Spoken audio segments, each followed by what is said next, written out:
2 weeks after a CBS News investigation into hospice care fraud in California, Congress is now probing the issue. The Republican-led House Oversight Committee on Monday said it wants Governor Gavin Newsom to send over all documents related to how the state detects and prevents fraud in these federally funded programs. In a letter to Newsom, lawmakers allege fraudulent activity could be costing taxpayers millions.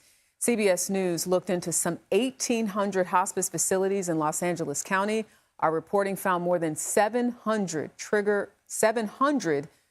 multiple red flags for potential fraud based on warning signs outlined in a 2022 state audit of the industry.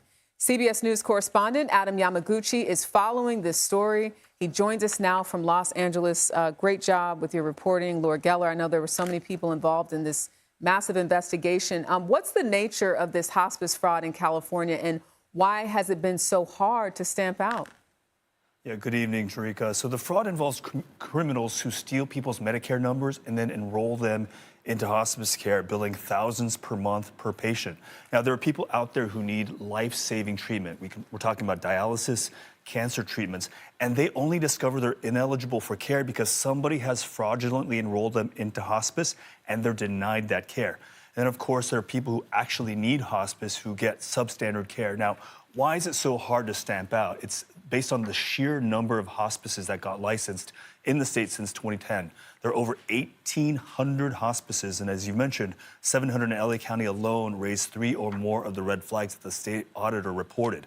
Now, the state has since revoked over 280 licenses. They're currently reviewing 300 more and have made dozens of arrests. But again, the sheer scale of this makes it hard to stamp out. Now, LA County is by far the epicenter of all of this, but this is a nationwide problem. And Adam, why does this have sort of, a political dimension to it, if you will? Because, right is right, wrong is wrong. But talk to us about the politics of all of this. Yeah, as I mentioned, this fraud takes place in all states. It is worth pointing out that this investigation was launched by a Republican-led House committee, and that letter that was sent to Gavin Newsom was signed by Republicans and not a single Democrat. Now, Newsom, of course, is said to have White House ambitions. You'll also remember Minnesota Governor Tim Walz announced that he would not be seeking re-election following the fallout of the scandal in that state. And many people at some point in their life, I know I've been to hospice care. I'm sure, even before this story, Adam, you've been to one. You visited so many of them. What did you find, and why do you think this connected with so many people? Yeah, so we keyed in on a couple locations, and at one stop, we found a hospice sitting empty. There was nothing but mail piled up outside.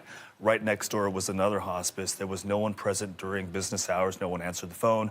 I couldn't even leave a voice message because it wasn't set up to take messages. Now, we would later find in our investigation that these hospices were connected through a network of doctors and medical directors whose names are seen across hundreds of agencies across the county. And we're continuing to investigate this interconnected web, and we have a lot more to reveal in the coming weeks. All right, we'll be watching. Adam Yamaguchi, thank you so much for your time.